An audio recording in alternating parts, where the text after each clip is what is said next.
اللهم صل على سيدنا محمد يا رب صل وسلم دائما ابدا على حبيبي.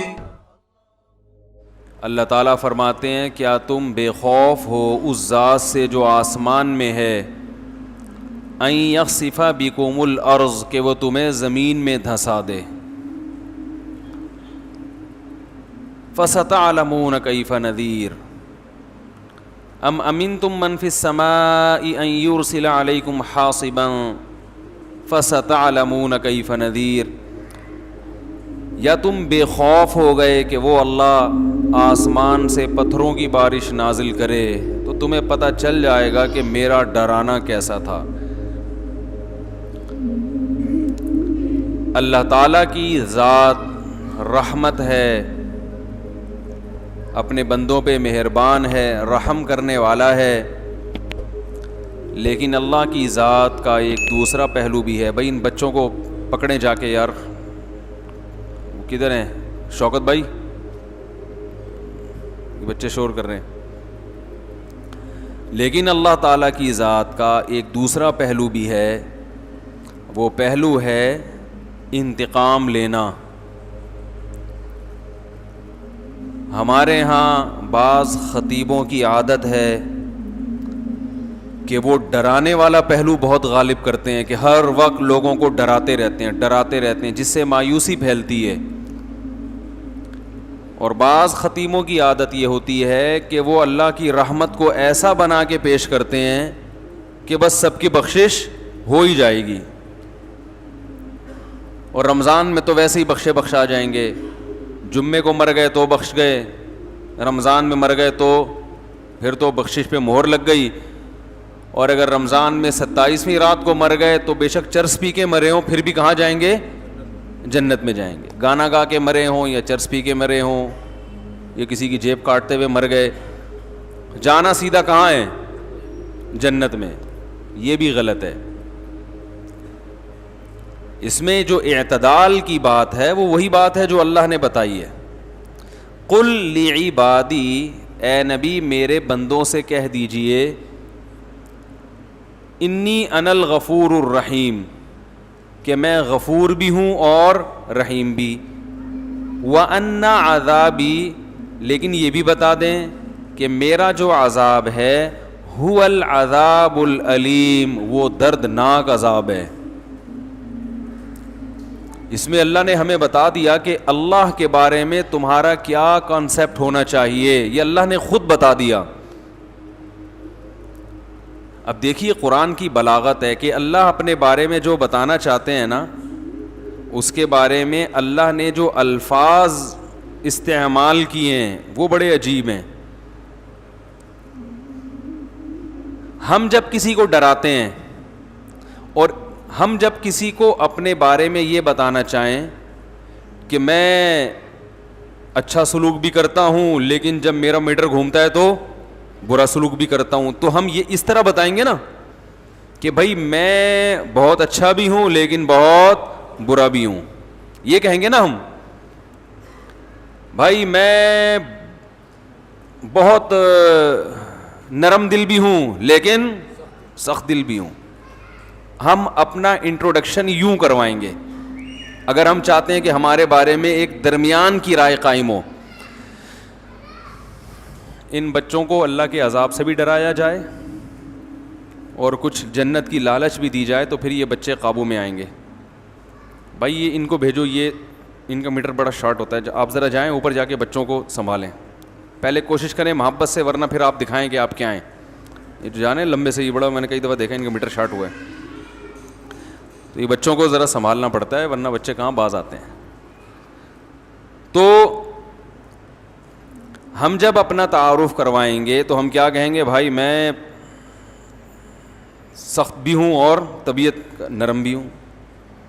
اللہ نے جب اپنا تعارف کروایا تو اللہ نے کہا قل لعبادی، اے نبی آپ میرے بندوں کو میرے بارے میں تعارف کروا دیں. کیا تعارف ہے؟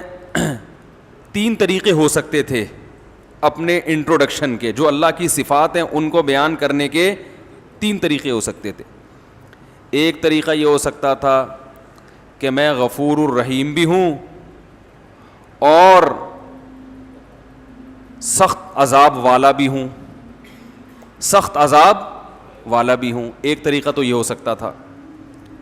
ایک طریقہ یہ ہو سکتا تھا کہ میری رحمت بھی بہت بڑی ہے اور میرا عذاب بھی بہت بڑا ہے. دیکھو, ایک ہوتا ہے اپنی صفت بیان کرنا, ایک ہے اپنے فعل کی صفت بیان کرنا. تھوڑی سی ٹیکنیکل باتیں کچھ زیادہ ہو رہی ہیں, میں اس کو کوشش کروں گا آسان طریقے سے سمجھاؤں. اپنی صفت کا مطلب کیا ہے کہ میں ایسا ہوں, اور اپنے عمل کی صفت کا مطلب میرا عذاب ایسا ہے, میں جیسا مرضی ہوں چھوڑو اس کو, میرا عذاب کیا ہے ایسا خطرناک. دوسرا, رحمت کو یوں بھی بیان کیا جا سکتا ہے میں رحیم ہوں, اور ایک طریقہ یہ کہ اپنی صفت نہیں بلکہ میری رحمت ایسی ہے. بھائی نتیجہ تو دونوں کا ایک ہی نکلے گا نا, لیکن فرق کیا ہے, ایک میں اپنا تعارف کروایا جا رہا ہے, ایک میں اپنے فعل کا تعارف کروایا جا رہا ہے, اپنے عمل کا. ارے بھائی جب کسی کو دھمکی دیتے ہو, ایک بولتے, ایک طریقہ یہ کہ میں بہت سخت آدمی ہوں, اور ایک ہے میرا چماٹ بہت سخت ہے. اب سمجھ میں آئے گا جو میں کہنا چاہ رہا ہوں, میرا جھانپڑ بہت ٹائٹ ہے. ایک طریقہ یہ ہے نا, بھائی کوئی پیسے نہیں دے رہا آپ کے, 1,00,000 روپے لے کے بھاگا ہوا دے نہیں رہا, آپ جاؤ گے اس کے گھر, بیل بجاؤ گے, بھائی جان ذرا 25ویں دفعہ آپ کے گھر آ رہا ہوں, ذرا باہر آئیے. جی کیا کام ہے؟ جی بھائی بات یہ ہے کہ میں 25ویں دفعہ پیسے مانگنے کے لیے آ رہا ہوں آپ کے گھر میں. وہ کہہ رہا ہے یار اصل میں ایکچولی مسئلہ, جیسے کہ لوگ کرتے ہیں, ایکچولی مسئلہ یہ ہے کہ وہ ابھی میرے پیسے بھی نکلے نہیں ہیں, کھلے نہیں ہیں, یا کیا ہے, کوئی بھی ٹاپک کرا دے آپ کو, تو آپ اسے 2 طریقوں سے دھمکی دے سکتے ہو. ایک تو یہ کہ تجھے پتہ نہیں ہے کہ میں کون ہوں, میں بہت سخت آدمی ہوں, اور ایک یہ کہ میرا چماٹ, بیٹا تو نے ابھی میرا جھانپڑ کھا کے دیکھا نہیں. یہ دھمکی دینے کے 2 طریقے ہو گئے, ایک اپنی صفت کو بیان کیا جا رہا ہے کہ میں ایسا ہوں, اور ایک اپنے عمل کو کہ میرا چماٹ ہے بھائی وہ ایسا ہے. اسی طرح رحمت کو بیان کرنے کے بھی 2 طریقے ہیں. آپ نے کسی سے کہا کہ یار میرا یہ چھوٹا سا کام کر دو, وہ کر نہیں رہا, تو آپ کہہ رہے ہو یار تم تھوڑا سا میرا کام کرو گے نا تو میں بڑا نوازنے والا آدمی ہوں, یہ ذہن میں رکھنا. آج تم میرے کام آ جاؤ تو کل میں بہت نوازوں گا, کیونکہ میں بہت سخی آدمی ہوں, بہت نوازنے والا آدمی, بڑا قدردان ہوں. یہ اپنی صفت کو کیا کیا جا رہا ہے, ہائی لائٹ, کہ میں قدردان ہوں. اور ایک طریقہ یہ ہے کہ بھائی یار یہ میں چھوٹا سا کام تم سے کہا ہے, ضرورت ہے کر دو. اگر تم نے کر دیا تو ایک بات ذہن میں رکھنا کہ میں جب کسی کو نوازتا ہوں تو میری نوازشیں بہت زیادہ ہوتی ہیں. تو یہاں اپنے عمل کو بیان کیا جا رہا ہے کہ میرا عمل, نتیجہ دونوں کا ایک ہی نکلے گا نا, یعنی وہ خوش ہو جائے گا. اب قرآن کی بلاغت دیکھو, انداز دیکھو قرآن کا. 3 طریقے ہو سکتے تھے بیان کرنے کے. ایک یہ کہ اللہ یہ کہتے ہیں کہ اے نبی میرے بندوں سے کہہ دیں کہ میری رحمت بھی بہت بڑی اور میرا عذاب بھی بہت بڑا, میری مار بھی بہت بڑی اور عطائیں بھی بہت بڑی. ایک انداز تو یہ ہو سکتا تھا. ایک انداز یہ ہو سکتا تھا کہ میں بڑی عطا والا ہوں, بڑی رحمت والا ہوں اور بڑے عذاب والا ہوں. کیا خیال ہے؟ دوسرا طریقہ یہ ہو سکتا تھا, لیکن اللہ نے, اور تیسرا طریقہ یہ ہو سکتا تھا کہ میں بہت عذاب والا ہوں, رحمت میری بہت بڑی ہے, یعنی رحمت بھی میری بہت بڑی. چوتھا طریقہ یہ ہو سکتا ہے کہ میں بہت رحمت والا ہوں, عذاب بھی میرا بہت بڑا ہے. ارے کیا ہو گیا بھائی؟ تو اللہ تعالیٰ نے 3 طریقے چھوڑ کر چوتھا طریقہ اختیار کیا. جہاں رحمت کی باری آئی تو اپنی صفت کو ہائی لائٹ کیا, یعنی کہ میری عطائیں بہت بڑی ہیں, نہ نہ نہ, میں بہت رحمت کرنے والا اور بہت مغفرت کرنے والا ہوں, لیکن عذاب بھی میرا کیا ہے, یعنی کہ میں بہت بڑے عذاب والا ہوں. اس آیت میں اللہ نے عذاب کی نسبت اپنی طرف کرنا پسند نہیں کیا ہے. نسبت کا مطلب یہ کہ یہ اپنا انٹروڈکشن کہ میری صفت ہی یہی ہے. کیونکہ جب ہم کسی کو دھمکی دیتے ہیں نا کہ میں بہت مار والا ہوں، اس سے پتہ چلتا ہے کہ آپ کا کام مارنا پیٹنا ہے. کیا خیال ہے بھائی؟ جب آپ کسی کو یہ کہتے ہیں کہ میں بہت رحم دل ہوں، بہت عطاؤں والا ہوں، تو اس کا مطلب ہے میرا کام کیا ہے؟ عطائیں کرنا. لیکن جب آپ کسی کو کہتے ہیں کہ میری عطا بہت زیادہ ہے، تو اس سے یہ ثابت نہیں ہوتا کہ آپ ہمیشہ عطا کرتے رہتے ہیں. ہاں جب کرتے ہیں تو بہت زیادہ کر دیتے ہیں، لیکن یہ ثابت تھوڑی ہوتا کہ کرتے بھی رہتے ہیں. اسی طرح جب آپ دھمکی دیتے ہیں، ایک طریقہ یہ ہے بھائی میں ہوں ہی سر پھرا، میں ہوں ہی بڑا سخت، اور ایک طریقہ یہ ہے کہ بھائی جھانپڑ میرا بڑا سخت ہے. تو جھانپڑ سخت ہونے کا مطلب یہ ہے کہ بھائی میں سخت ہوں، میں سخت نہیں ہوں، لیکن جب مجھے غصہ آتا ہے نا تو پھر کبھی کبھار جھانپڑ بھی لگا دیتا ہوں، پھر وہ ہلکا بولو بھائی نہیں ہوتا. تو اللہ تعالیٰ نے جب رحمت کا تذکرہ آیا تو یہ نہیں فرمایا میری رحمت بہت بڑی ہے، اگر دوسرے مقام پر تو فرمائے میری رحمت بہت بڑی ہے، لیکن یہاں دونوں کا جب ایک ساتھ دونوں صفت کو جب ہائی لائٹ کیا جا رہا ہے اکٹھا، دو متضاد صفات کو، تو رحمت کو اپنی صفت بنا کے پیش کیا، عذاب کو اپنی صفت بنا کے پیش نہیں کیا. کہا قل لعبادی، میرے بندوں سے کہہ دیں، انی انا الغفور، میں مغفرت کرنے والا بھی ہوں اور رحم کرنے والا بھی ہوں. یہ میں والا ہوں، لیکن عذاب والا نہ ان عذابی، میرا جھانپڑ بھی بہت سخت ہے، میرا عذاب بھی بہت کیا ہے؟ سخت ہے. اس سے پتہ چل گیا کہ میں عذاب والا نہیں ہوں. آئے ہائے ہائے ہائے، بہت مشکل ہے سمجھانا بھائی. میں عذاب والا نہیں ہوں، لیکن کبھی کبھار جب عذاب دیتا ہوں تو پھر ہلکا جھانپڑ بھی لگا دیتا ہوں میں کبھی کبھار، پھر وہ جھانپڑ بہت سخت ہوتا ہے، وہ مکہ بہت سخت ہوتا ہے، وہ عذاب کا کوڑا بہت سخت ہوتا ہے. اس میں اللہ نے اپنا انٹروڈکشن کروایا، ان تین طبقوں کو غلط قرار دے دیا اس میں اللہ نے.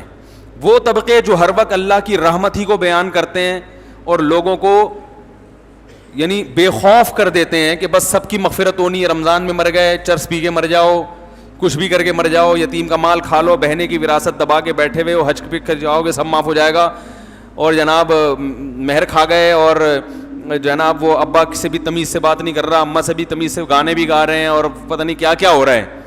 بس اللہ بڑا غفور رحیم ہے، یہ تسبیح پڑھ لو وہ تسبیح پڑھ لو اور اللہ تو معاف کر دے گا، سب کچھ معاف کر دے گا، بس حقوق العباد معاف نہیں کرے گا.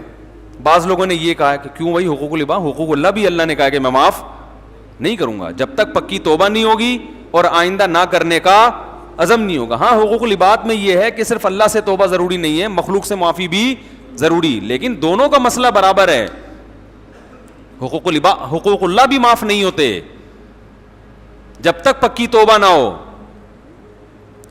تو ان لوگوں پر بھی رد ہے جو ہر وقت اللہ کی رحمت کو ہائی لائٹ کرتے رہتے ہیں اور ایسا اللہ کو بنا کے پیش کر دیتے ہیں کہ لوگ کہتے ہیں یار ڈرامے بھی دیکھو، فلمیں بھی دیکھو، خواتین پردہ بھی نہ کریں، مرد نظر کی حفاظت بھی نہ کرے، اور میرے بھائی سعودی بینک میں جاب بھی کرتے رہو، سود بھی کھاتے رہو، انشورنس بھی کروا کے رکھو کہ ابا مر گئے تو اتنے پیسے ملیں گے، صحیح ہے نا، نہیں مرے تو نہیں ملیں گے، اور وراثت بھی تقسیم نہیں کرو، حج واجب ہے آپ کے اوپر، فرض ہو چکا ہے، آپ بڑھاپے کے لیے اس کو ٹال رہے ہیں. آج حج کب ہوتا ہے؟ سارے کاموں سے فارغ ہو کر اب کرنے دھرنے کے لیے کوئی کام بچا ہی نہیں ہے، پیسے پڑے ہوئے ہیں، تو چلو اب حج کر کے آ جاؤ. 100 چوہے کھا کے بلی چلی حج کرنے. ہوتا ہے کہ نہیں ہوتا؟ ایک صاحب آئے مجھے کہنے لگے وہ سعودی بینک میں جاب کرتے ہیں، حج پہ جا رہے ہیں. میں نے کہا بھائی سعودی بینک کی جو ارننگ ہے وہ تو حرام ہے، تو اس سے حج کا کہاں ہوگا؟ انہوں نے کہا یہ تو غنیمت ہے، فلاں مسجد کا پیسہ کھا کے عمرہ کرنے گیا ہوا ہے. مسجد کا چندہ کھایا ایک صاحب نے اور فوراً کہاں نکلے؟ عمرہ کرنے. واڑے ہم نے کہا بڑا زبردست. میں نے کہا یہی بخشوانے جا رہا ہوگا. تو حرام پیسوں سے نہ عمرہ ہوتا ہے میرے بھائی، نہ حج ہوتا ہے، نہ صدقہ ہوتا ہے، نہ قربانی ہوتی ہے. تو لیکن اللہ کی رحمت کا ایسا مفہوم بنا کے پیش کر دیا، بس اللہ بہت غفور، سب بخش دے گا، سب بخش دے گا. رمضان میں بس 27ویں رات میں عبادت کر لو، اور شب برات میں تھوڑا سا حلوے شلوے اور نہا دھو کے تھوڑا سا قل شریف کا اہتمام کر لو. بس یہ چند رسومات کا نام رہ گیا. الحم سے لے کے والناس تک جو اللہ نے پورا قرآن بیان کیا. احادیث، غیبتیں اتنی ہو رہی ہیں، بہتان تراشیاں، گھروں میں لڑوانے کے کام اتنے ہو رہے ہیں. ویل لکل ہمزۃ لمزہ، اللہ قرآن میں کہہ رہا ہے تباہ ہو جائے وہ آدمی جو چغلیاں لگاتا ہے، جو تانے دے دے کے بھڑکاتا ہے لوگوں کو. ایک ہے کسی نے گناہ کیا آپ چھپڑ میں لے جا کے محبت سے اصلاح کریں اس کی، ایک ہے اس کو اس پہ طنز کریں. طنز کرنے سے اس کی عزت نفس کیا ہوگی؟ مجروح ہوگی اور گناہ پہ جری ہوتا ہے. اس کو کہتے ہیں طنز کرنا. آج اصلاح نہیں کی جا رہی، کیا کیا جا رہا ہے؟ طنز. اس کی غیر موجودگی میں برائیاں کر کر کے نفرتیں. گھروں میں تو اتنا ہو رہا ہے، اتنا ہو رہا ہے، جٹھانیاں، نند، وہ کیا ہوتے ہیں، نندیں، اور کیا ہوتا ہے؟ ابے جٹھانیاں بھی ہوتا ہے، نندے بھی ہوتے ہیں، اور بھی کچھ ہوتا ہے نا. دیورانی، یہ بھول گیا تھا میں، بہت اہم پارٹ ہے ان کا. دیورانیاں، جٹھانیاں اور نندیں. اسرائیل اور عرب کی ایسی جنگ نہیں ہے جیسی گھروں میں ان کی جنگیں چل رہی ہیں. لڑوا دیتی ہیں، بھائی بھائی کا گلا کاٹ رہا ہے. قطع رحمی کرنے والا حدیث میں آتا ہے جنت میں نہیں جائے گا. رشتہ داری توڑنے والا کہاں سے چلا گیا جنت میں بھائی؟ خونی رشتوں کو توڑا ہوا ہے یار. نبی صلی اللہ علیہ وسلم نے فرمایا جو خود پیٹ بھر کے کھائے پڑوسی بھوکا ہو وہ شخص مومن ہی نہیں، اللہ کو اس کا ایمان قبول ہے ہی نہیں. ہمارے حضرت فرما رہے تھے ایک دفعہ بیان میں کہ لوگ رمضان میں یہ تو بتاتے ہیں کہ بخشش ہوگی، بخشش ہوگی، روزہ رکھا، تراویح رکھی، بخشش پکی بخشش ہے، 30واں عشرہ جہنم سے خلاصی، 27ویں رات میں تو جنت ہی جنت کا. یہ بھی تو حدیث میں آتا ہے کہ جو روزہ رکھ کے بھی جھوٹ نہ چھوڑے اس کو بھوک اور پیاس کے علاوہ کچھ بھی حاصل، اور جو تہجد پڑھ کے بھی برائی نہ چھوڑے اس کو رات کو جاگنے کے علاوہ کچھ بھی حاصل. یہ بھی تو حدیثیں ہیں. تو ایک طرف اللہ کی رحمت میں اتنا غلو کرایا جاتا ہے کہ لوگ گناہوں پہ جری ہونے لگتے ہیں. یار سب حلال ہے، سب کرتے رہو، بس یہ کر لیں گے، یوں کر لیں گے، ایک مسجد کے ڈبے میں چندہ ڈال دیں گے 5 روپے، اور وائپر والے کو 5 روپے پکڑا دیں گے، شیشہ بھی صاف ہو جائے گا اور صدقہ بھی ہو جائے گا. عیدی سینٹر میں ایک بکرا دے دیں گے. اور یہ بھی جب دیتے ہیں جب اپنا کوئی مریض بیمار ہوتا ہے. اور دوسری طرف غلو کیا ہے، بعض حضرات اتنا ڈراتے ہیں کہ 4 آدمیوں کے علاوہ کوئی جنت میں، وہ 4 مشہور شخصیات سب جانتے ہی ہیں. ان میں 2 پاکستان میں ہیں، ایک سعودی عرب میں ہے، اور ایک مجھے بھی ذہن میں نہیں آ رہی، لیکن وہی جنت میں جائیں گے.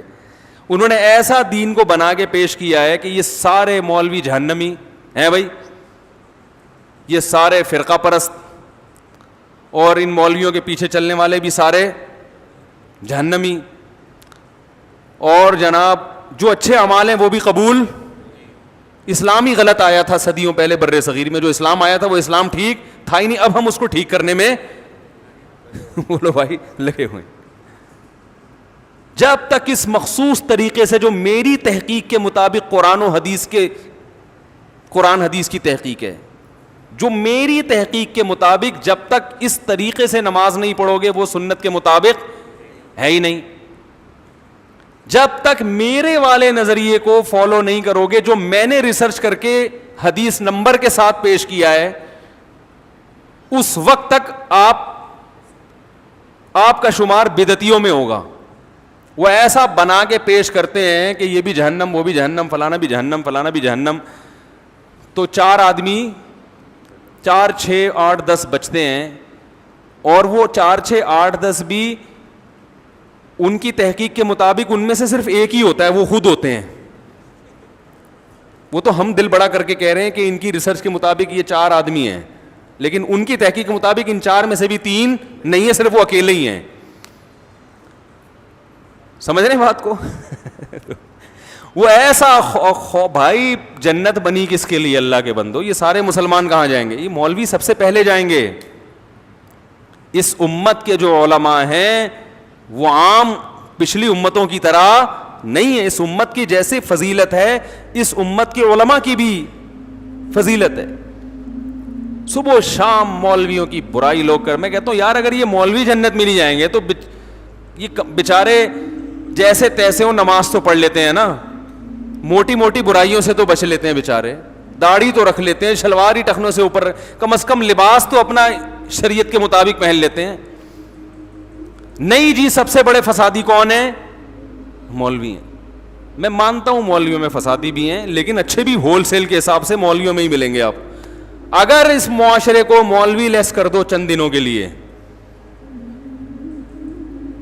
مولوی سے پاک کر دو چند دنوں کے لیے, تو میرے بھائی آپ کو اس تباہی کی طرف معاشرہ, اور جو آج کل جدید قسم کے اسکالر آ رہے ہیں نا, ایسی تباہی کی وقتی طور پر آپ کو لگے گا کہ آپ اب سچی مچی کا اسلام فالو کر رہے ہو, وقتی طور پر لگے گا. لیکن آپ ایسے بے لگام اونٹ بنو گے کہ آپ کو نہیں پتا ہوگا کہ آپ کی اولاد کی منزل کہاں ہے, وہ کیا بنے گی. ایسے بے لگام اونٹ بن جاؤ گے.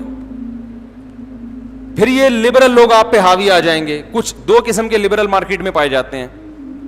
ایک جو لبرل پنے کی انتہا کو پہنچے ہوئے ہیں, وہ تو اسلام کو مانتے ہی نہیں ہیں, جیسے فساد چودھری صاحب ہمارے بھی, وہ تو یعنی زبان سے کہتے ہیں کہ ہم مسلمان ہیں, لیکن ان کو طرز عمل سے ایسا لگتا ہے کہ ان کو افسوس ہو رہا ہے کہ میں مسلمان کیوں پیدا ہو گیا, میں مسلمان پیدا کیوں ہو گیا.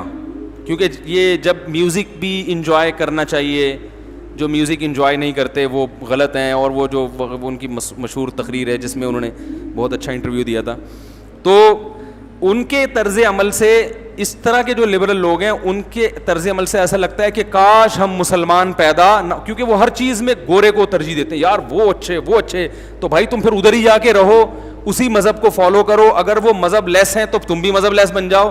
تو یہ خام خواہ میں اپنے نام کے ساتھ اسلام کا پھلترو لگانے کی کیا ضرورت ہے؟ پھلترو کی طرح چپکا ہوا ہے آپ کے ساتھ بلا وجہ.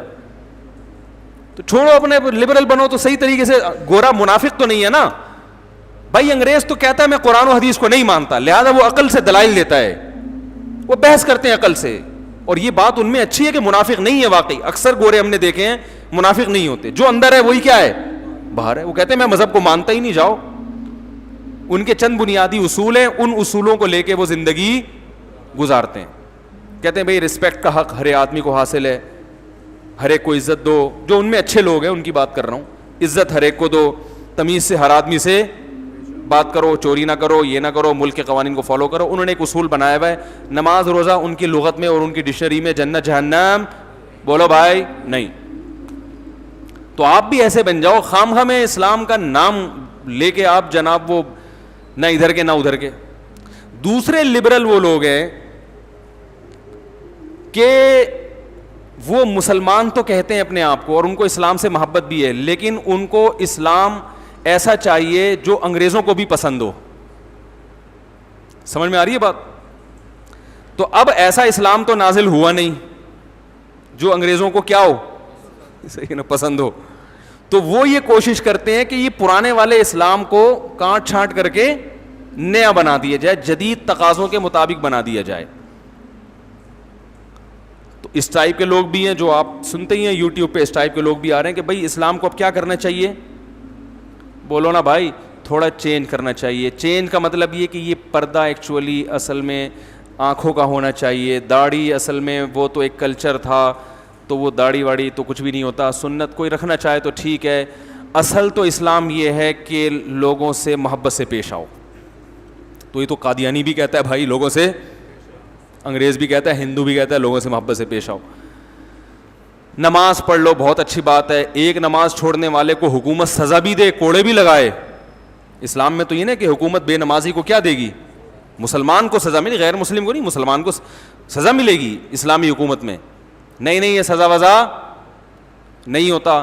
تو انہوں نے اتنا زیادہ ماڈرنزم کی طرف گئے. دیکھو اسلام ماڈرنزم کے خلاف نہیں ہے, یہ ذہن میں رکھو. لیکن جو یہ لوگ ہمیں جس قسم کا ماڈرن بنانا چاہتے ہیں وہ ماڈرنزم ہے جو اسلام کے بالکل, وہ ماڈرنزم ہے بھی نہیں, وہ بے حیائی اور عیاشی کو انہوں نے ماڈرنزم کا نام دیا ہوا ہے. دیکھو اسلام اگر ماڈرنزم کے خلاف ہوتا تو نبی صلی اللہ علیہ وسلم نے, نبی کے دور تک بھی تو کچھ ترقی ہو چکی تھی نا. حضرت آدم علیہ السلام جب دنیا میں آئے تھے اس وقت تو پہیا بھی نہیں تھا, اس وقت تو یہ تلواریں بھی نہیں تھیں, اس وقت تو پتہ نہیں ڈنڈوں سے لڑتے ہوں گے یا کیا کرتے ہوں گے, کچھ بھی نہیں تھا نا, کوئی فیکٹری نہیں تھی, تو تلوار کہاں سے بنے گی. لیکن نبی کے دور میں تلواریں استعمال ہوئی ہیں نا لڑائی میں, توپوں کا استعمال بھی ہوا ہے. تو یہ اس دور کی ٹیکنالوجی تھی کہ نہیں تھی, تو نبی نے اس ٹیکنالوجی کا بھرپور استعمال بولو بھائی کیا ہے, اور صحابہ نے اس سے زیادہ ٹیکنالوجی کا استعمال کیا.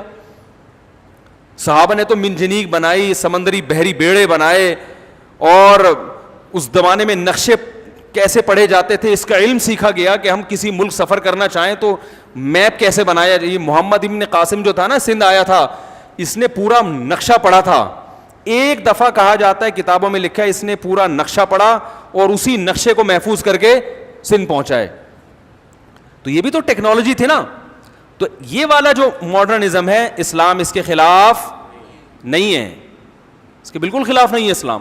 لیکن یہ ماڈرنزم کے نام پہ جو بے حیائی پھیلانا چاہتے ہیں, اسلام کو چینج کرنا چاہتے ہیں, تو ان کی راہ میں رکاوٹ کون ہے؟ صرف علماء ہیں. صرف علماء, جن کو مولوی کہا جاتا ہے, جن کو مولانا کہا جاتا ہے, یہ رکاوٹ ہیں. اور یاد رکھو, یہ جو مسجدوں میں امامت کرنے والے مولوی ہیں نا, چھوٹے چھوٹے سے بیچارے, ہم جیسے, ہم تو بہت نالائق ہیں, لیکن آپ ان کو ہلکا نہ سمجھا کریں. سب سے پہلا انسان اسلام کا جو تعارف کرواتے ہیں نا بچے کے سامنے, وہ اس کی مسجد کا امام ہوتا ہے. اس امام سے پتہ چلتا ہے, اس کے حلیے سے, اس کے نماز پڑھانے سے بچے کو پتہ چلتا ہے کہ ہم کیا ہیں, مسلمان ہیں. محلے میں مسجد کا ہونا, مسجد ہوگی تو مولوی بھی ہوگا نا اس میں. تو یہ چیز لاشعوری طور پر بچے میں یہ جذبہ بیدار کرتی ہے کہ ہم کیا ہیں, مسلمان. میں نے اگر سب سے پہلے کسی کو سنا ہے اپنے گھر سے باہر, تو اپنی مسجد کے امام صاحب کو سنا ہے. لیکن جب انسان بڑا ہو جاتا ہے, بڑے بڑے اسکالر ملتے ہیں, تو اپنی مسجد کے محلے کے امام کو وہ کیا ہو جاتا ہے, بھول جاتا ہے. اس کی مثال بالکل ایسے ہے جیسے مدرسے میں وہ استاذ جس نے اس کو الف با تا سکھایا تھا, اس کا سب سے بنیادی کردار ہوتا ہے بنیاد رکھنے میں, لیکن طالب علم اس استاذ کو یاد نہیں رکھتے, یاد رکھتے ہیں اس کو جو بخاری پڑھاتے ہیں. کہ بنیاد کس نے رکھی تھی؟ جس نے الف با تا سکھایا تھا. تو یاد رکھو, انگریز جب بھی کہیں گیا ہے نا, اور اس نے اگر اسلام ختم کرنے کی کوشش کی ہے, تو سب سے پہلے وہاں مسجدوں پہ پابندی لگائی اور مسجد کے مولوی کو پکڑا ہے اس نے. جہاں سے بھی اسلام ختم کرنے کی کوشش کی گئی ہے, ترکی میں جب انقلاب آیا تو سب سے پہلے کس پہ قابو پایا گیا ہے؟ مسجد کے مولویوں پر. اس کو پتا تھا مصطفیٰ اتاترک کو کہ ان کو سب سے پہلے لگام دو, ورنہ اسلام کو ختم کرنا ممکن نہیں ہے. تو یہ کیا بات کر رہی تھی, کہاں سے کہاں چلا گیا میں. تو یہ جو ہے نا, دو انتہائیں ہیں. تو ان انتہاؤں میں سیدھا راستہ کون بتاتا ہے؟ صرف علماء بتاتے ہیں. تو اس امت کے علماء کو انبیاء کا وارث قرار دیا گیا. حدیث میں آتا ہے العلماء ورثۃ الانبیاء, علماء نبیوں کے وارث ہیں, کیونکہ اب نبی نہیں آئیں گے تو ان کی جانشینی کون اختیار کرے گا؟ علماء اختیار کریں گے. تو میں یہ عرض کر رہا تھا کہ ایک طبقہ وہ ہے جو اللہ کی رحمت کو بہت بنا کے پیش کرتا ہے, دوسرا طبقہ ایسا بنا کے پیش کرتا ہے کہ سارے مولوی جہنم میں جا رہے ہیں. تو بیچارے وہ مولوی جو آپ کو اسلام بتاتا ہے, جو مسجدوں میں نماز پڑھاتا ہے, جو بیچارہ اذان دیتا ہے, جو ایک طبقہ ہے جو دین کی خدمت کے لیے اپنے آپ کو فارغ کر کے بیٹھا ہوا ہے, اسی کو آپ نے جہنم میں بھیج دیا. ہاں ٹھیک ہے, ان میں کچھ غلط بھی ہوتے ہیں, میں مانتا ہوں کہ جہنم میں بھی جائیں گے. ایسے ایسے لطیفے لوگوں نے الٹے الٹے بنائے ہوئے ہیں کہ وہ ایک صاحب مجھے لطیفہ سنانے لگے کہ جو ہے نا, وہ ایک آدمی کو خواب آیا, وہ جنت میں گیا تو اس کو کوئی حور ہی نہیں مل رہی. تو اس نے کہا بھائی یہاں تو بڑی حور ہیں. اس نے کہا بھائی یہ حور سے نکاح پڑھانا پڑے گا, اور نکاح کے لیے کوئی مولوی ہمیں جنت میں مل نہیں رہا. تو میں نے کہا ٹھیک ہے بیٹا, بنا لو مولویوں پہ لطیفے, جنت میں کوئی مولوی مل نہیں رہا. تو میں اپنے طلبہ سے کہتا ہوں, جو ہمارے مدرسوں میں طلبہ پڑھتے ہیں نا, میں کہتا ہوں اس زمانے میں 8-8 10-10 سال اپنی جوانی کے بہترین ایام فارغ کر کے دینی تعلیم حاصل کرنا 24 گھنٹے کے لیے, یہ ظرف کسی دوسرے مذہب والوں میں نہیں ہے.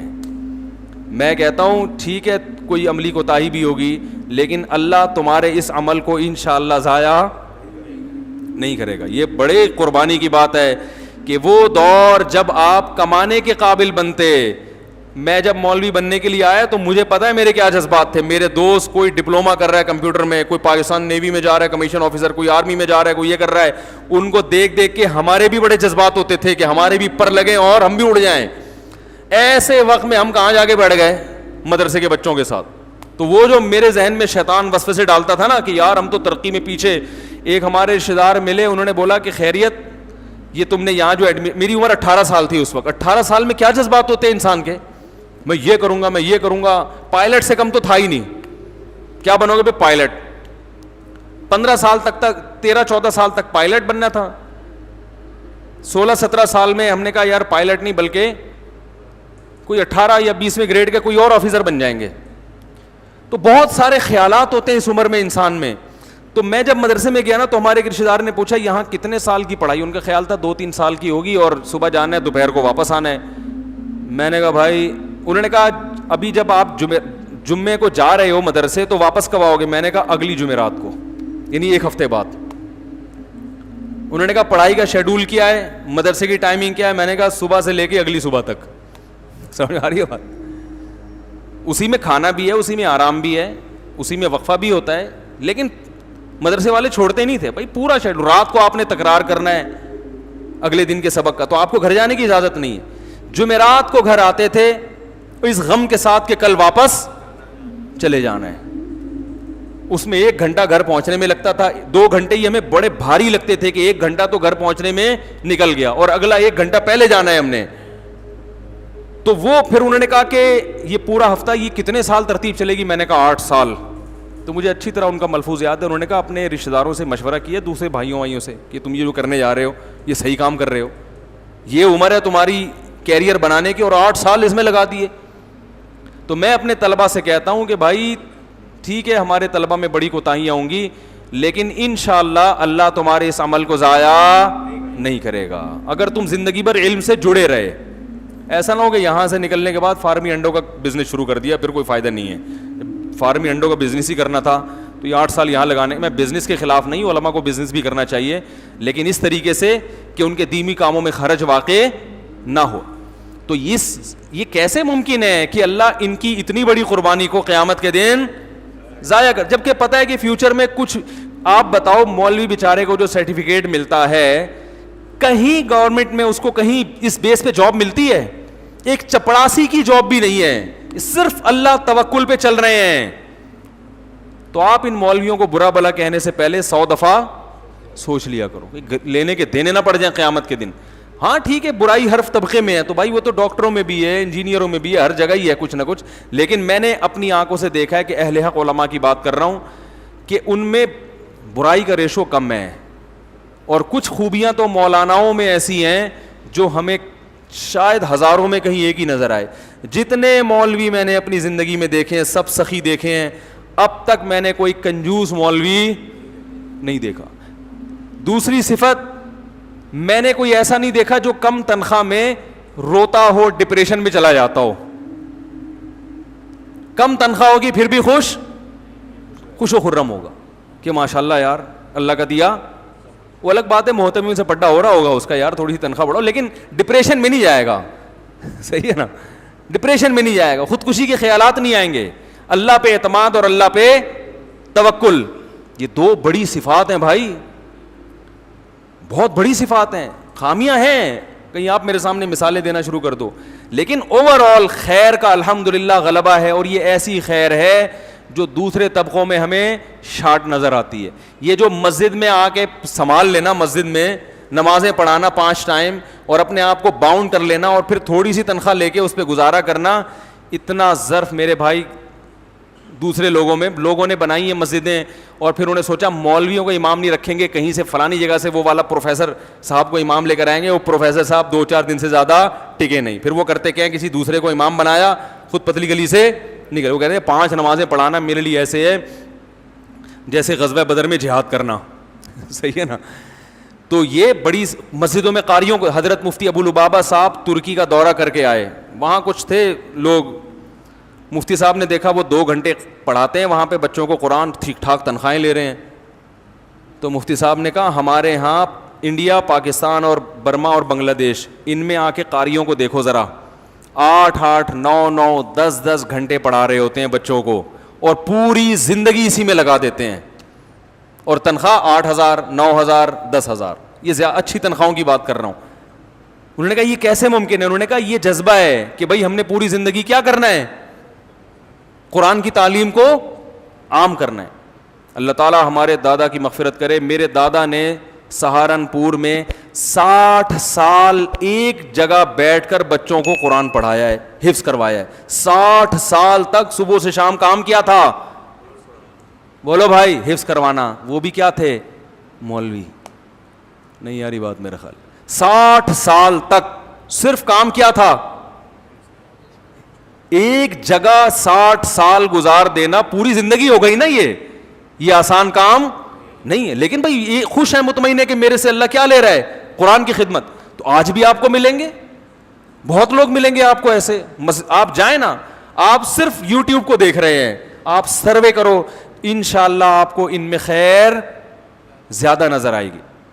تو اس لیے بعض لوگ جہنم کا ایسا بنا کے پیش کرتے ہیں, لگتا ہے کہ جنت میں جانے والے 4-5 آدمیوں کے علاوہ کوئی جنت میں نہیں جائے گا. اور ایسا اللہ کے عذاب سے ایسا ڈراتے ہیں, یعنی جہاں شریعت نے گنجائشیں رکھی ہیں اس کو بھی اتنا سخت بنا. ایک صاحب جماعت کی اہمیت پہ بیان کر رہے تھے کہ جماعت کی نماز اتنی ضروری ہے, اگر نہیں پڑھی جماعت سے تو یہ ہو جائے گا. اور اگر تم, بس کیا بتاؤں میں نے کہا یار انہوں نے, جماعت کی بڑی اہمیت ہے اسلام میں, لیکن حضرات فقہا نے قرآن و سنت ہی کی روشنی میں کچھ آزار بیان کیے کہ بھئی یہ عذر ہے تو جماعت سے نماز چھوڑ سکتے. میں نے کہا یہ اتنا سخت بنا کے انہوں نے پیش کر دیا کہ اب جماعت سے نماز پڑھنا لوگوں کے لیے آسان نہیں بلکہ مشکل. لوگ کہیں گے یار یہ تو ہمارے بس میں ہے ہی نہیں. حالانکہ فقہا تو دین کو زیادہ سمجھتے ہیں نا. انہوں نے بتایا کہ بھئی یہ آزار ایسے ہیں, آپ کو شدید بھوک لگ رہی ہے, آپ کے سامنے کھانا آ گیا, اب آپ کو ڈر ہے میں نماز پڑھنے جاؤں گا تو کھانا ٹھنڈا ہو جائے گا, تو آپ جماعت سے نماز چھوڑ سکتے ہیں. جہاں شریعت نے گنجائشیں دی ہیں وہ گنجائش دینی چاہیے, بلا وجہ نہ چھوڑیں. اور ایسا ہی بھی نہ ہو کہ روزانہ اسی ٹائم پہ کھانا پکوانا شروع کر دیں. رشوت کے معاملے میں کہیں شریعت نے گنجائش دی ہے کہ آپ پہ ظلم ہو رہا ہے تو ظلم سے بچنے کے لیے آپ رشوت دے سکتے ہیں, بہت ساری ہے. لیکن وہ رشوت پر بیان کریں گے تو ایسا کہ آدمی کہے گا بھائی میں تو کسٹم میں جو آدمی ہے وہ تو گیا جہنم میں. ویسے تو وہ ویسے بھی جنت مشکل ہی لگ رہا ہے مجھے بھی, میری اپنی رائے بھی یہی ہے, لیکن بعض کسٹم والے جنت میں بھی شاید چلے جائیں. ٹھیک ہے, وہ جو بیچارہ کنٹینر چھڑوا رہا ہے نا, کنٹینر چھڑوا رہا ہے, اس کو تو رشوت مجبوری میں دینی پڑتی ہے. وہ تو نہیں دے گا تو وہ تو کنٹینر قیامت تک اس کا وہیں کھڑا رہے گا. لیکن محترم نے رشوت کے خلاف ایسا بیان کیا کہ جہاں شریعت نے گنجائش رکھی ہے وہ گنجائش لوگوں کو نہیں بتائی. لوگ کہتے ہیں یار ہمارا تو بزنس ہی نہیں ہو سکتا, ہم تو کاروبار کر ہی نہیں سکتے کیونکہ یہاں تو جگہ جگہ کھانچے کھلے ہوئے ہیں. حکومت کے جو سرکاری جو لوگ ہیں نا, افسران منہ کھول کے بیٹھے ہوئے ہیں, ان کے منہ میں جب تک ہڈی نہ ڈالو بزنس ہو ہی نہیں سکتا. تو مفتی صاحب نے فتویٰ دے دیا کہ ہڈی ڈالنا جائز نہیں ہے, تو وہ پھر وہ کہتے ہیں یار جانا ہی جہنم میں ورنہ تو بھوکے مر جاؤ یہاں پہ. تو یہ ایک شریعت کا وہ پہلو ہے جو بہت. حقوق پر بات ہوگی تو والدین کے حقوق پر بعض لوگ بات کرتے ہیں, اتنا زیادہ خطرناک بنا کے پیش کر دیتے ہیں کہ انسان کہتا ہے بھائی میں ماں باپ کے حقوق ادا کر ہی نہیں سکتا. وہ ایک مولوی صاحب نے تقریر کی, بولا ماں کا اتنا حق ہے, یہ ہو گیا تو جہنم, یہ ہو گیا تو جہنم, یہ ہو گیا تو جہنم. وہ پریشان, اس نے بولا بھائی میری اماں تو ویسے ہی مجھے صبح شام تنگ کرتی رہتی ہیں اور جھگڑا تو ہوتا ہی ہے. اب اس نے جا کے اماں کو جان سے ہی مار دیا. اس نے بولا یار جان سے کیوں مارا؟ اس نے بولا بھائی ان کے حقوق ادا کرنا میرے بس میں. آج میں نے بیان سنا ہے, اتنے خطرناک حقوق ہیں, میں نے کہا حقوق کا اڈا ہی ختم کر دو. بھائی نہ یہ رہیں گی نہ ان کے حقوق رہیں گے. تو اتنا خطرناک بنا کے پیش کرتے ہیں. حالانکہ جہاں اسلام نے ماں باپ کے حقوق بیان کیے ہیں وہیں ایک باؤنڈری بھی کھینچی ہے کہ اس سے اتنے ہیں, اس سے زیادہ بولو بھائی نہیں ہے, اس سے زیادہ نہیں. ایک صاحب نے مجھے بتایا کہ حدیث میں آتا ہے, ایک خاتون کا فون آیا, انہوں نے حدیث سنی کہ بھئی شوہر کے اگر پیپ نکل رہی ہو تو عورت اس کے پیپ چاٹ لے تو بھی شوہر کا حق ادا نہیں ہو سکتا. اس نے کہا بھئی یہ تو بہت زیادہ ایک یہ نہیں ہو گیا کہ میاں کے زخم سے اگر پھوڑا نکل آیا اور پیپ نکلے تو. ایک خطیب صاحب نے کہیں بیان کر دیا اس یہ مجمع میں کہ شوہر کا اتنا بڑا حق ہے کہ اس کے پیپ نکل رہی ہو نا تو عورت وہ پیپ بھی چاٹنا شروع کر دے تو بھی شوہر کا حق ادا نہیں ہو سکتا. اب لٹکا کے چھوڑ دیا ان خطیب صاحب نے. اب وہ عورت اپنے شوہر کا حق نہیں ادا کرے گی کیونکہ کون پیپ چاٹے گا بھائی بیٹھ کے ہیں, اور اس کو یہ بھی پتا ہے کہ یہ چاٹنے کے بعد بھی حق ادا, تو اس کا مطلب ہے شوہر کا حق قیامت تک ادا ہو ہی نہیں سکتا. تو پھر چھوڑو, جب جانا ہی جہنم میں ہے تو جتنے ادا ہو رہے ہیں ان کے بھی ادا کرنے کی چندہ ضرورت نہیں ہے. حالانکہ ان خطیب صاحب نے جب یہ بیان کیا تھا تو سب سے پہلے تو حدیث کی سند پیش کرنی چاہیے کہ یہ حدیث صحیح ہے بھی یا نہیں ہے. اگر صحیح ہے تو اس کا دوسری حدیثوں کی روشنی میں مفہوم بیان کرنا چاہیے تاکہ باقی حدیثوں اور اس حدیث میں ٹکراؤ نہ رہے. میں نے ان سے کہا, میں نے کہا پہلی بات تو اس حدیث کی سند ٹھیک نہیں, میں نے تحقیق کی اس کی, اور اگر مان لو کہ سند ٹھیک ہے تو میں نے کہا صحابہ کرام میں ہمیں کہیں بھی نہیں ملتا کہ کسی خاتون نے اپنے شوہر کی پیپ چاٹی ہو, کہیں بھی نہیں ملتا. تو یہ کیسی حدیث ہے جس پر صحابہ کرام نے عمل, بولو بھائی, نہیں کیا؟ اور شریعت نے پیپ کو ناپاک بھی قرار دیا. تمام فقہا کا اس پر اجماع ہے کہ پیپ کا کھانا حلال, بولو بھائی, نہیں. میں نے کہا یا تو یہ حدیث ضعیف ہے, اور واقعی ضعیف ہے, یہ حدیث صحیح نہیں ہے, اور یہ اگر ہے تو یہ محض ایک تاکید بیان کرنے کے لیے ہے, یہ اپنی حقیقت پر معمول نہیں ہے. جیسے لغت میں ہوتا ہے نا, ہم کسی کو دھمکی دیتے ہیں, مائیں بچوں کو دھمکی دیتی ہیں چپ ہو جا ورنہ منہ توڑ دوں گی تیرا. اس کا مطلب منہ توڑنا کیا خیال ہے نہیں ہوتا, بلکہ اس کا مطلب ہوتا ہے چپ ہو جا بس, ٹھیک ہے نا. تو لغت میں بعض دفعہ کچھ الفاظ ایسے ہوتے ہیں کہ جو محض ایک چیز کو کی تاکید کو بیان کرنے کے لیے ہوتے ہیں کہ بہت بڑا حق ہے, تو اس کو ایک مثال سے سمجھایا جا رہا ہے. مطلب یہ نہیں ہے کہ ایسا کرنا شروع کر دو, یہ حدیث کا مطلب نہیں ہے. کیونکہ رسول اللہ صلی اللہ علیہ وسلم نے جہاں میاں بیوی کے حقوق بیان کیے ان کی تفصیل بھی بیان کر دی کہ زوجہ پر یہ باؤنڈری ہے, اس سے زیادہ آپ بوجھ نہیں ڈال سکتے. نبی صلی اللہ علیہ وسلم نے فرمایا کہ وہ تمہاری مرضی کے بغیر کسی کو گھر میں نہ آنے دے, صحیح ہے نا, امانت میں خیانت نہ کرے, مال کی حفاظت کرے. یہ چند موٹے موٹے بنیادی حقوق بیان کیے, فرمایا اس سے زیادہ تمہارا ان پر حق نہیں ہے. اور یہ بھی بیان کر دیا کہ عورت پر شوہر کا حق کتنا ہے, تو وہ اس میں جو ایک اصول بیان کیا اس میں پیپ اور خون کا کہیں بھی تذکرہ نہیں ملتا. تو بعض لوگ وہ ایک, ہم اکثر بچپن میں قصہ سنتے تھے کہ وہ ایک سیب جو ہے نا وہ دریا میں کہیں گرا, شیخ عبد القادر گیلانی رحمۃ اللہ نے وہ سیب اٹھا کے کھا لیا, تو بعد میں ان کو خیال آیا پتہ نہیں یہ کس کا سیب ہوگا, تو وہ پھر سفر کرتے گئے, پتہ کیا وہ تو بغداد سے کہیں سے چلتا ہوا آ رہا تھا سیب. یہ ہم بچپن میں بڑا واقعہ سنا کرتے تھے. تو وہ پھر سیب کھانے تلاش کرتے کرتے سیب کے مالک کے پاس پہنچے بغداد, اتنا لمبا سفر کیا انہوں نے دوسرے ملک کا, سیب تاکہ معاف کراؤں نا, حقوق العباد تو بندوں کے معاف کیے بغیر معاف ہوتے نہیں ہیں, تو انہوں نے کہا سیب کے مالک سے معاف کروانا پڑے گا. تو وہاں میں نے دل میں سوچا جب اتنی ٹینشن تھی تو کھایا کیوں بھائی, جس میں اتنا تقویٰ ہوتا ہے وہ تو شروع میں ہی نہیں کھاتا, چلو غلطی سے کھا لیا. تو اب وہاں پہنچے تو مالک سے جو ہے وہ کہا کہ بھائی میں نے غلطی سے سیب کھا لیا ہے تو اب معاف کر دو. اس نے کہا ایک شرط پہ معاف کروں گا, میری بیٹی سے شادی کرو.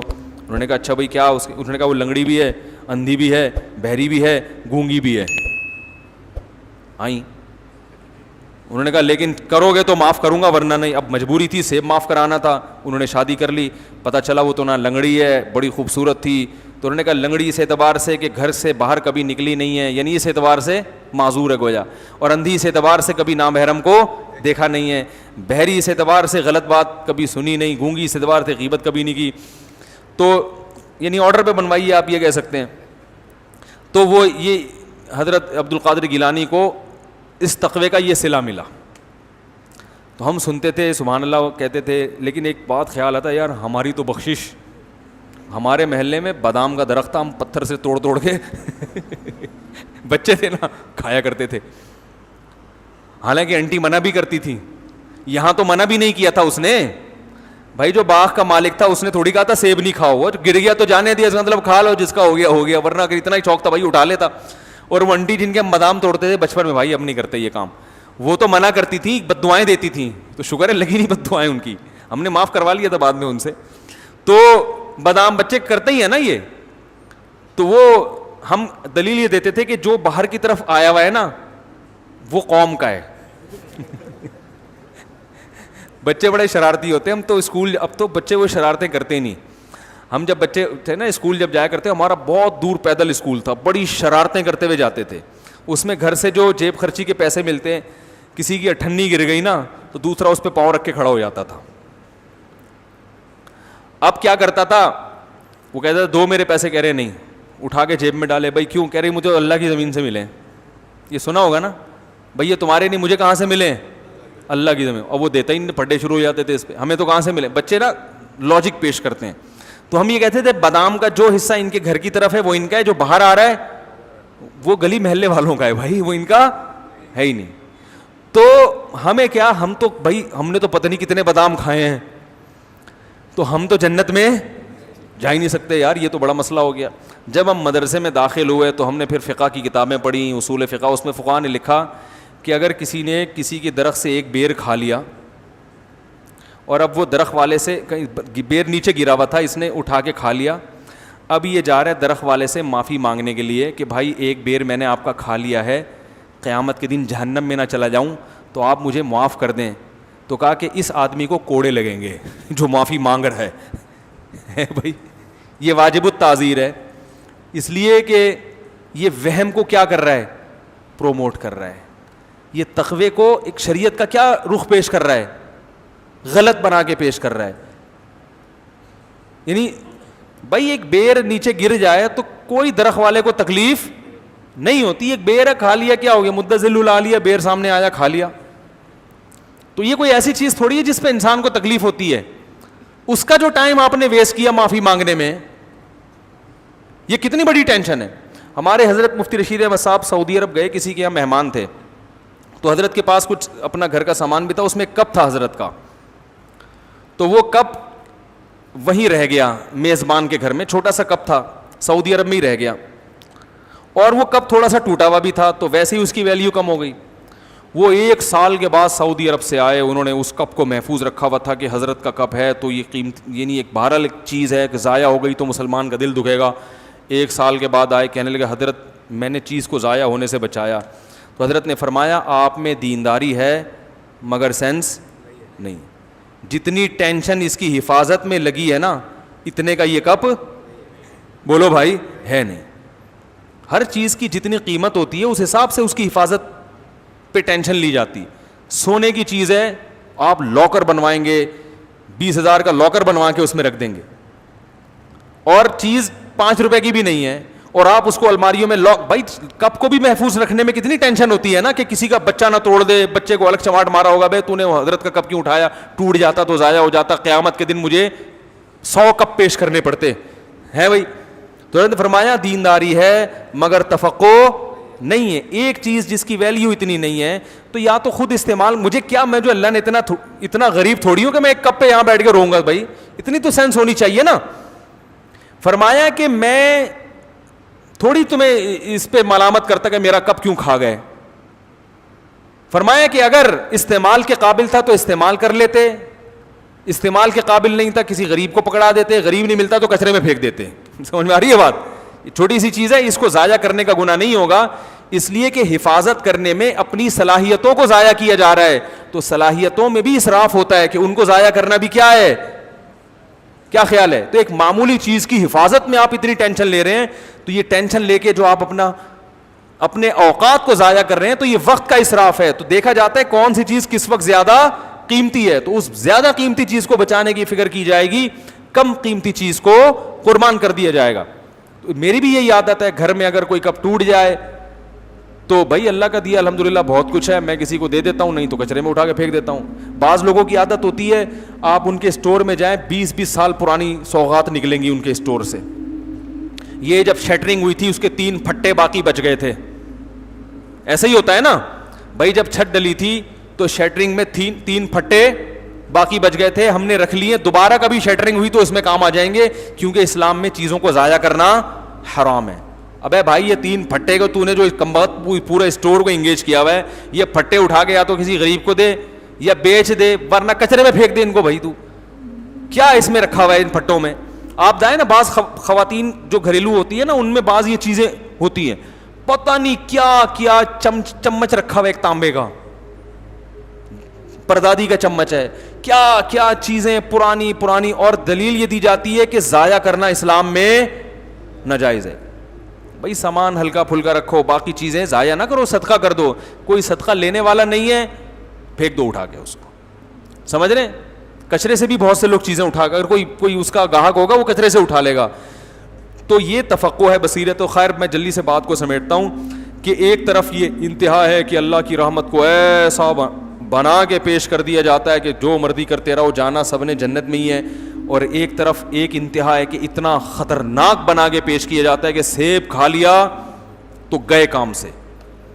تو وہ پھر ماں کون بھائی, اگر سیب کھا لیا ہے تو بس اللہ سے توبہ استغفار کر لو, اللہ آئندہ نہیں کھاؤں گا, ٹھیک ہے نا. لیکن ایسا نہ ہو کہ سیب پیٹیوں سے چوری کرنا شروع کرتے ہیں اب آپ لوگ جا کے. یہ تو ایک سیب درخت سے خود گر گیا, راستے میں پڑا ہوا تھا, آپ نے اٹھا کے کھا لیا. لیکن درخت سے جا کے سیب توڑنا اس کسی کی پرمیشن کے بغیر وہ جائز نہیں ہے, وہ پھر کیونکہ اس میں مالک کی طرف سے اجازت نہیں ہوتی. یا ریڑھی والے سے بعض لوگ اٹھا لیتے ہیں. بعض لوگوں کی عادت ہے, کھجور خریدنے گئے ریڑھی میں, 2-4 جو ہے نا ویسے ہی چکتے چکتے ہی, تو اب سوچو کہ تم 4 تم چکو گے, 4 اگلے والا چکے گا, آدھی ریڑھی تو اس کی ایسی خالی ہو جائے گی. میں ابھی اثر کی بات ہے, آم خریدنے گیا تو میں نے کہا چک کے لوں گا. اس نے ایک چھوٹا سا آم کا ایک ساشا نکال کے مجھے دیا, میں نے چکھا, مجھے سمجھ میں نہیں آیا. میں نے کہا یہ آم کے پیسے. اس نے کہا نہیں. میں نے کہا بھائی تم 10 آدمی آئیں گے چکتے چکتے, 20-30 آم تو تمہارے چکھنے میں گئے, تو آپ اس کے پیسے لیا کرو. میں نے بہت کوشش کی, اس نے لیے نہیں, تو وہ نہیں لیے, لیکن اس کی مرضی. مگر ایسی صورت میں آپ اس کو دیں پیسے, وہ نہیں بھی لے رہا ہو تو اس کا تو آم خراب ہو گیا نا. لیکن لوگ کنجوسی یہاں کرتے ہیں. ایک دفعہ کیا ہوا, وہ ایسے ہی صدر میں ایک مارکیٹ والے نے کھجور رکھی ہوئی, ایک صاحب گئے کھجور اٹھانے لگے, اس نے کہا 5 روپے لوں گا. وہ کہنے لگا بھائی کیوں 5 روپے کی ہے؟ اس نے کہا بھائی ہر آدمی اٹھا کے ہاتھ نہیں لگانا اس کو. مجھے بڑا اچھا لگا اس کا یہ عمل جو ہے. تو 2 انتہائیں ہیں. تو اس میں اعتدال کا راستہ کیا ہے بھائی؟ اللہ کی ذات کے دونوں پہلو ہیں, عذاب بھی ہے اور رحمت بھی ہے, لیکن یہ بالکل برابر نہیں ہے. رحمت والا پہلو عذاب والے پہلو پر غالب ہے. تبھی اللہ نے رحمت کو ہائی لائٹ کیا, میں غفور بھی اور میں رحیم بھی. لیکن عذاب کے بارے میں فرمایا میرا جھانپڑ بہت سخت ہے, یعنی میں ایسا ہوں نہیں, لیکن مجھے مجبور نہ کرو, اگر میری نافرمانی کی تو میں عذاب بھی دے دوں گا. تو رحمت غالب کیسے ہے؟ ایسے غالب ہے کہ نیکی کا ثواب بہرحال ملتا ہے, اور وہ بہت کم ضائع ہوتی ہے, بہت اس میں ضائع ہونے کا آپشن کم ہے. جبکہ گناہ کا عذاب لازمی نہیں ملتا, اس میں توبہ کا دروازہ کھلا ہوا ہے. توبہ کر لو گے تو معاف ہو جائے گا, توبہ نہیں کرو گے تو پھر اللہ کا کوڑا بہت سخت ہے. فرمائے ان ربک لبالمرصاد, تمہارا رب گھات میں بیٹھا ہوا ہے نافرمانوں کو پکڑنے کے لیے. ایک ایک چیز نوٹ کر رہا ہے, ایک ایک چیز دیکھ رہا ہے. اللہ تعالی ہمیں اپنے عذاب سے بچائے.